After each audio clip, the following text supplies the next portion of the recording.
रावण मृत्युको अन्तिम मुखमा हुन्छ। उसले भगवान श्रीरामलाई भन्छ कि राम, मैले आज एउटा कुरा बुझे। अनि भगवान श्रीरामले भन्नुहुन्छ, के बुझ्यौ त? अनि रावणले भन्छ, मेरो बल र बुद्धि पनि तिम्रो भन्दा बढी नै छ।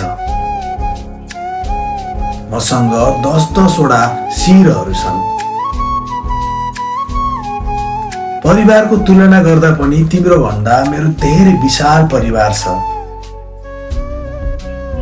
मसँग सुनको लङ्का नै छ। तर पनि म किन तिमीसँग हारे थाहा छ? अनि भगवान श्रीरामले भन्नुहुन्छ, किन हार्यौ त? अनि रावणले भन्छ, मसँग मेरो साथमा मेरो भाइ थिएन, तर तिमीसँग तिम्रो साथमा तिम्रो भाइ थियो। यसबाट केही बुझ्नु भयो त?